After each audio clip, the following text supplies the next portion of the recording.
Cette vidéo, c'est la deuxième partie de ma vidéo précédente dans laquelle je vous expliquais comment fonctionnait le crédit immobilier notamment. Mais c'est presque la même chose pour l'ensemble des crédits bancaires. Alors, si la banque vous dit, je vous prête un montant de 10 millions de francs CFA à un taux de 5% pour une durée de 15 ans, cela ne veut pas dire que vous allez payer en tout et pour tout 500 000 francs divisé par 15. C'est pas ça. En fait, la banque va calculer ce qu'on appelle une annuité ou une mensualité. C'est un montant constant que vous allez devoir payer chaque période, soit annuelle ou bien mensuelle. En général, c'est mensuel. Pour calculer ça, on va utiliser la formule PMT, qui est la même chose que VMP en français. Mon Excel est en anglais. Je vous explique pas la formule, mais ça sera pour une autre vidéo. Alors, cette formule vous permet de calculer l'annuité ou la mensualité, le montant que vous devez payer chaque fois.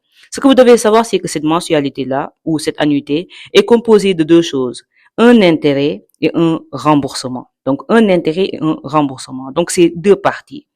Alors, ce qu'on va faire, on va déjà renseigner notre tableau. Donc, le montant principal sur la première année, c'était 10 millions.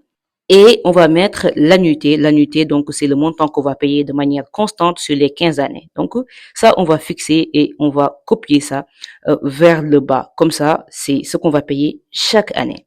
Maintenant, on va compléter le tableau. Déjà, ce qu'on va faire à partir de là, c'est de calculer l'intérêt. Pour la première année, c'est quoi? C'est le montant principal multiplié par le taux d'intérêt 5% et c'est 500 000.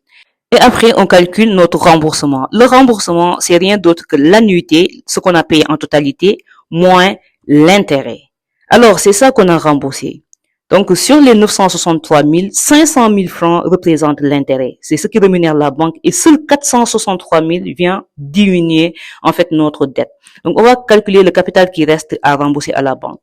Donc, c'est le principal moins le remboursement. Il faut noter que seul le remboursement va venir diminuer ce qu'on doit à la banque. L'intérêt vient rémunérer la banque. C'est ça qui est exceptionnel en vrai. Pour la deuxième année, le principal de la deuxième année, c'est le capital restant dû de la première année. Donc, l'intérêt de la deuxième année va se calculer sur le montant qui reste à payer à la banque. Donc, ça sera les 9 500 000 multiplié par les 5%. Donc, l'intérêt, c'est chaque fois le montant qui reste multiplié par le taux. Et ici, le remboursement, c'est le montant de l'annuité moins le montant d'intérêt. Vous allez voir que pour la deuxième année, on a remboursé plus que ce qu'on a remboursé en première année et on a payé moins d'intérêts. Mais les intérêts quand même restent élevés, 476 000 sur la deuxième année. Alors, si on continue comme ça, le capital restant dû de la deuxième année, ce n'est rien d'autre que le capital restant dû de la première année moins le remboursement. Il faut pas oublier que le remboursement, c'est ce qui vient diminuer donc ce qu'on doit à la banque. Les intérêts viennent rémunérer la banque.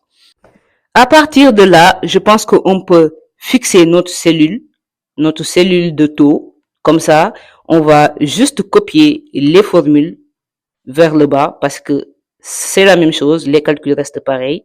Donc, on va juste copier tout vers le bas et on va avoir notre tableau qui est prêt. Vous allez voir, in fine, vous payez 4 451 000 d'intérêts, vous allez rembourser les 10 millions en totalité et en gros, vous avez payé 14 451 000 au lieu de 500 000 que vous aviez pensé. Donc, 9 fois plus cher. Donc, plus facilement, la banque aurait pu vous dire, je vous donne un prêt de 10 millions sur 15 ans, mais vous allez me payer 45% de ce montant, donc 4 500 000 au lieu de vous dire 5% et 5%, ça porte à confusion parce que beaucoup de gens ne comprennent pas. Mais les banques quand même disclosent tout et elles disent tout. C'est à vous maintenant de faire attention. Je vous ai expliqué. Donc, c'est comme ça que ça marche. J'espère que cette vidéo a été utile. Merci beaucoup. Abonnez-vous pour soutenir la chaîne. C'était Fagay, votre coach en finance.